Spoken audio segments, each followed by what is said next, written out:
উচ্ছে আলু দিয়ে তরকারি। ওভেন জেলে কড়াতে একটু সরষের তেল দিয়ে দিলাম, তেজপাতা 5 ফোড়ন দিয়ে উচ্ছে আলু ভেজে নেব। এরপর আলুটা দিয়ে দেব।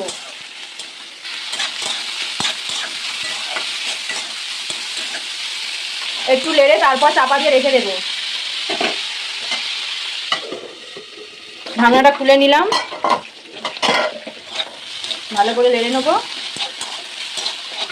নুন দিয়ে দিলাম, হলুদ গুঁড়ো 1 চামচ, কেটে রাখা পেঁয়াজটাও দিয়ে দিলাম, দিয়ে একটু ভালো করে নাড়াচাড়া করে নেব।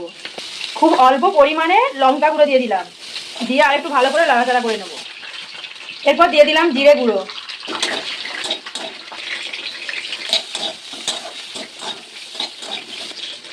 এবার জল দিয়ে দেবো।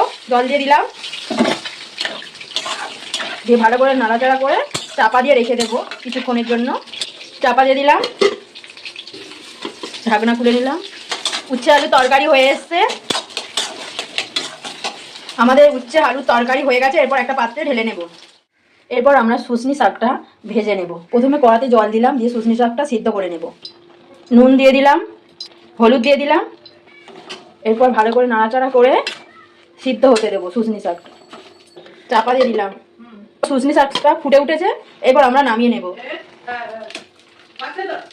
এরপর আমরা একটা গ্লাসের পিছন দিয়ে শুশনি শাকটাকে চেপে তার জলটা বের করে নেব। সিদ্ধ হয়েছে, সিদ্ধ করে টুকরিতে ঢেলে নিয়েছি। এবার গ্লাসের পিছন দিকে চেপে জলটা বের করে নেব। ঢেঁড়সগুলোও আমরা সিদ্ধ করে নেব ফ্যানে। কড়াতে সরষের তেল দিয়ে দিলাম, এরপর দিয়ে দেবো শুকনো লঙ্কা, পেঁয়াজ কুচি। পেঁয়াজটা ভাজা ভাজা হয়ে গেছে, এরপর সেদ্ধ করে রাখা শুশনি শাকটা দিয়ে ভেজে নেব।